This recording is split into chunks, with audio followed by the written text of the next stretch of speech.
Ryan Reynolds here for, I guess, my 100th Mint commercial. No, don't. No. I mean, honestly, when I started this, I thought I only have to do like 4 of these. I mean, it's unlimited premium wireless for $15 a month. How are there still people paying 2 or 3 times that much? I'm sorry, I shouldn't be victim blaming here. Give it a try at mintmobile.com/save. Whenever you're ready. $45 upfront payment equivalent to $15 per month. New customers on first 3-month plan only. Taxes and fees extra. Speed slower above 40 gigabytes. See details. This episode is brought to you by Honda. When you test drive the new Prologue EV, there's a lot that could impress you about it. There's the class-leading passenger space, the clean, thoughtful design, and the intuitive technology. But out of everything, what you'll really love most is that it's a Honda. Visit honda.com/EV to see offers.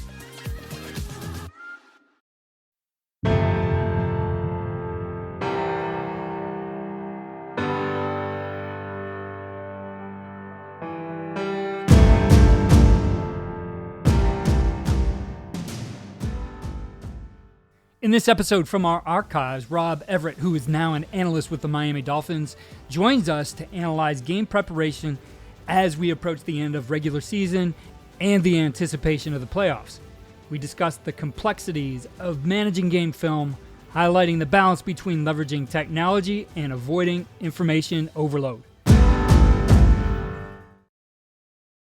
When you need mealtime inspiration, it's worth shopping Kroger for thousands of appetizing ingredients that inspire countless mouth-watering meals. And no matter what tasty choice you make, you'll enjoy our everyday low prices. Plus, extra ways to save, like digital coupons worth over $600 each week and up to $1 off per gallon at the pump with points. So you can get big flavors and big savings.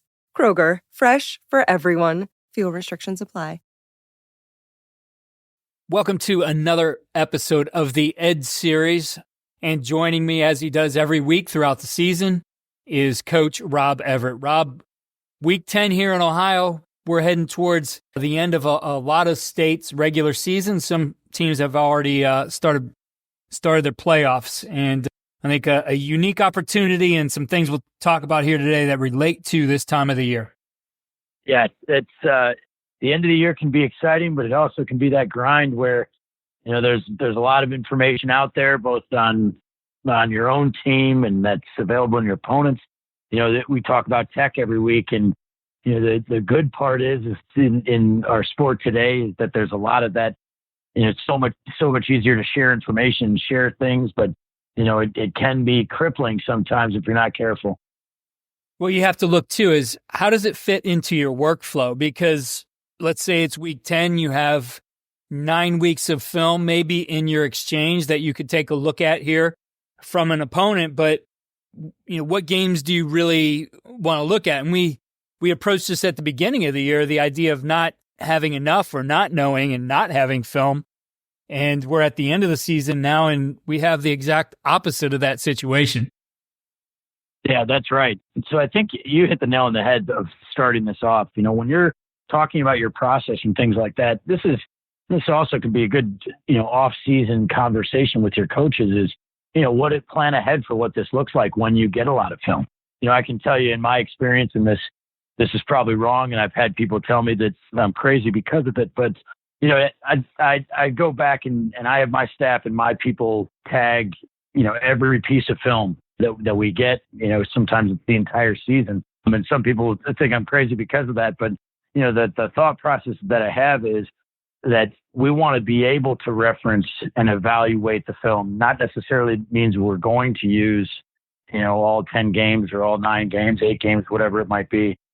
But we're going to have the ability to reference some of those things to be able to check, all right, this is who they are from a whole season. You know, this is who they are in the traditional cross set of, you know, the previous 4 games. You know, where this is what it looks like for common opponents who may be at week 1, something like that. But I think it is important to be able to pull, you know, the entire season to a certain extent. And this is really looking at it from a defensive standpoint, just because you kind of, you know, you see how offenses evolve and things like that. Well, it is much easier today than it was years ago. I think back to, it was 2004. And at the time, I was a first-year head coach in this particular program. we were 9-0. The opponent we were facing, our big rival, was 9-0. And nobody had knocked them off in nearly a decade. They really had dominated in our conference. And I certainly had been, saving any kind of exchange tape of them over the course of the season. And then that day, that Saturday, I had, 3 different coaches show up with all the film they could give me just because they wanted to see somebody else win the championship. And, we got all this, and it's VHS tapes at the time. We have these VHS tapes sitting on the table, and we're like, what are we going to do with this? Because at that time, the breakdown you were usually doing on a sheet of paper and then entering into Excel and, breaking it down that way. So it was pretty elaborate, the process as compared to today. But, it's still at the same time, there is still that sensitivity to the coaching staff and their workflow and the amount of time they're putting things in. And, you can also get into that over-analysis of the situation. So I guess for you, Rob, on the defensive side of the ball, where do you start and how do you really get laser focused on the things you need to focus on for that particular week or week 1 of the playoffs or whatever it might be? But there's a couple of things. First of all, as you were talking about VHS tapes, I could hear the rewind and play in my head, which was awesome. It's like burning leaves in the fall that just popped in as you're talking about it. So that's outstanding. I think what's important here, when you're getting to the end of the season, whether it's a rivalry game that finishes out the end of the year, you're starting to get to the playoffs. It's funny that you say that you had all these coaches giving you film and things like that. You got to remember, and I had a conversation with a good friend of mine this morning who's playing a rival school, and people are trying to make it into something that it is. It's a big game, there's no question, but that's for the fans and that's for people outside the program. Your job as a coach and the player's job is to, put the best product on the field and execute the game plan. So, don't let the moment or the situation dictate what, you're going to do as the coach. If you're heading into a playoff run or you're 9-0, you've done something right.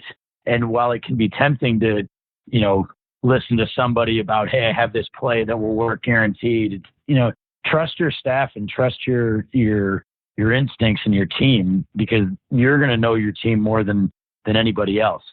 But as you're looking through it from the scouting standpoint, it really is important to find, who the team is overall, and then see if you can identify those trends. And those trends really kind of involve the entire season, because, a lot of times people will throw out games at the beginning of the season when you're getting towards the back end of the season from a scouting perspective. And I just think that's a mistake, because those beginning games are, an insight into who the coaching staff thought their team was going to be or who they wanted their team to be. So that's some valuable information where, you're looking at something and saying like they really wanted to be an RPO team, and then towards the end of the year, it's fizzled out. But what is that information? If you know what a team wanted to do, that can be valuable information in terms of like what their motivation and almost their subconscious is. So those are the kind of deep things that I look for that the beginning games can really provide you. But then the trick is, from a statistical standpoint, obviously the more information you have and a good statistic, if you have 100%, 100% run and it happened 20 times, that's a pretty good number. If it's a 100% run and it happened once, it's not the greatest statistic.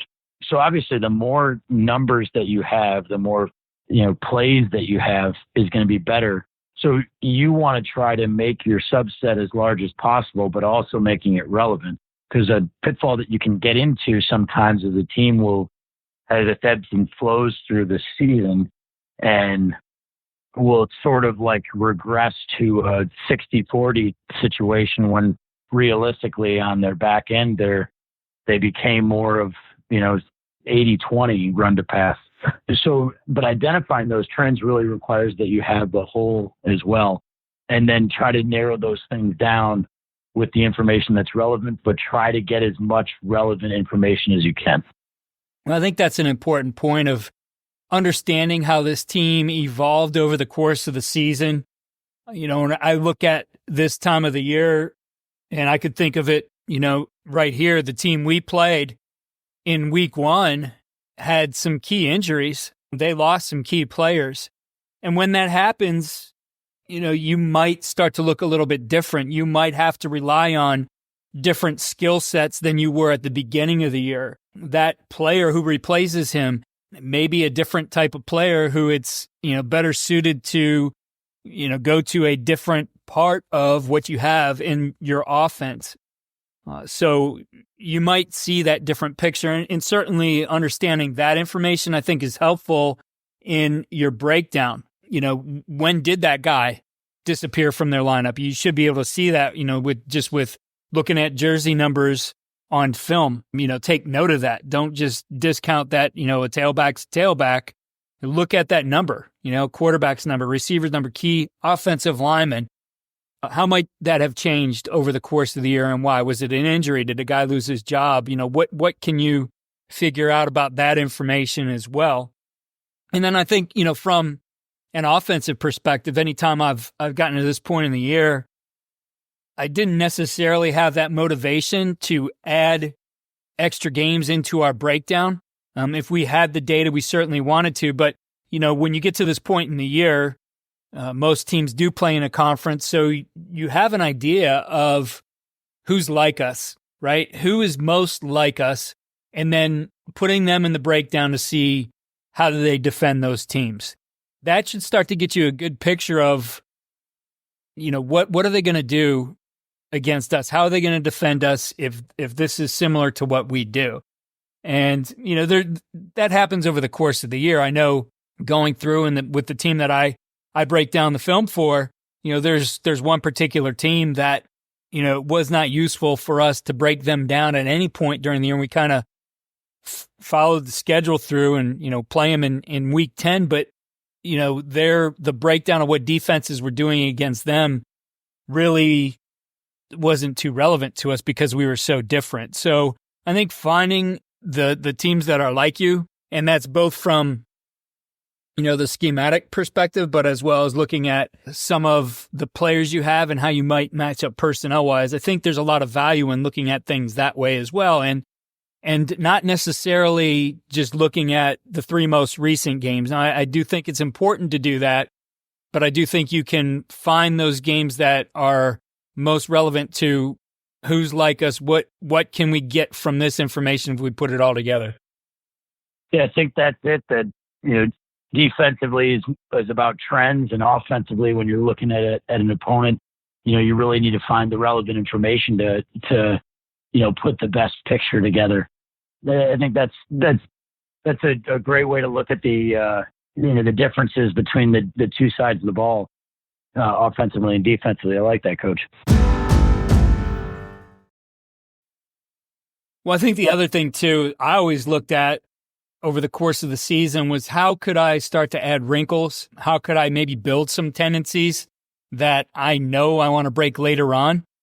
From the defensive perspective, I'm sure it's helpful to try to understand that too. And again, it doesn't necessarily always come from doing the breakdown. It might just be, very quickly going through a game and just getting a feel for who that team was. When you think about it, to watch one side of the ball straight through and not really play around with that remote and go back a million times to figure things out, just go through. It only takes you 15, 20 minutes to view the whole game, right, when it's cut up.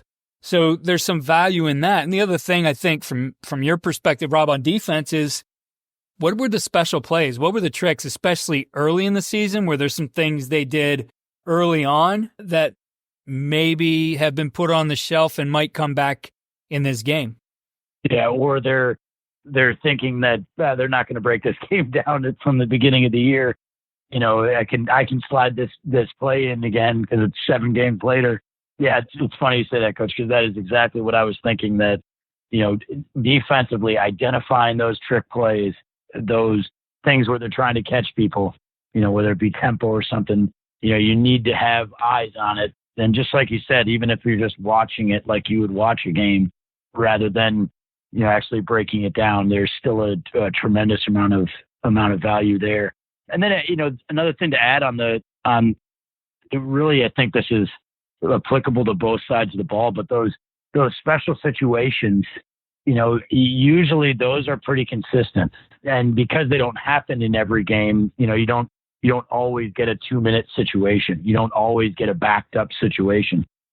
More often than not, you're getting red zone things, but those special situations that happen in the game, you can really pull those from anywhere. And to get a good subset, you probably need to include some other games. So that's something else that if you're just doing a smaller breakdown of 3 or 4 games, that going back and pulling, those 2-minute drives or those, end of half drives or the special situations that you prepare for, just because most teams aren't going to vary their approach, at least not drastically. If they're going to be a 2-man team in 2 minutes, or they're going to pressure in 2 minutes, that's usually what they're going to do. So you can get, a good sense of that by looking at games all the way through the year. I agree with you. And I could think of particular years, late in the year where just looking at the last 3 games, like we might not have seen enough goal line, as an example, goal line defense to really give us a feel for what are they going to do. But that's very easy now. You go back into your huddle film and, usually you're at least going to get the breakdown, down and distance and those types of things. So you can take a look at, all right, where's everything 10 and in? Let's just break those those areas, not maybe the whole game, just to give us a better idea of what's happening there. Now, I could think of, one particular year, I think we were playing Mount Union somewhere around week 7, week 8. And even in that time, this is how good they are. I think I only had about 6 goal line plays out of all the games that we had that we could figure it out. We had to put together a plan based on that. Now, we actually did very well because we figured out from one film that if we got in a balanced set, they would be balanced. And if we brought in big personnel, they would still stay in their base.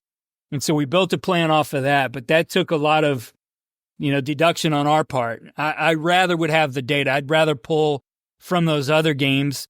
And like you said, can we find the 2-minute offense? Can we find the 2-minute defense that maybe didn't happen in the last few games? Let's go back and look at just those situations, break them down, and have a better idea of what's going to happen. So it's not necessarily we're going to go back through all 9 games and break every single one down, but we could pull situations out of it. Yeah, that's good. The goal line stuff is huge, especially with big people, on both sides of the ball. And it's always fun with spread teams too, when they bring in big people to see those, just because it's so infrequent. So that's a good one. Rob, I don't know what the rules were for you in Virginia when you coached high school ball, but here in Ohio, I believe you get to choose 3 games that you want from the opponent, and you're going to get those in exchange. Did you have a process for looking at that? I know you guys won a state championship there, so you guys have been deep into the playoffs. But what did that look like for you? How were you going to figure out what games you needed to look at from that opponent if you only got a limited amount? Well, thinking defensively, I like the games that are the score differential is reasonable. Those are the, even if I would take the ones that are close games over the recent ones, just because you get a clearer picture. That was one of the things that we started tagging, pretty early on in that run of the state championships, was score differential. And we added something in that I think is pretty good. So you can throw this into your tagging. It's pretty easy. But we would tag the first 2 series then we just call it actually first 2. So even if it was, let's just say it was 14-0 in the second series, which if it was, that's pretty bad. But even if there was a score differential, we'd still tag it first 2, because traditionally you're going to stick to a game plan. What we found in those first 2 drives, people are going to, stick to the plan then.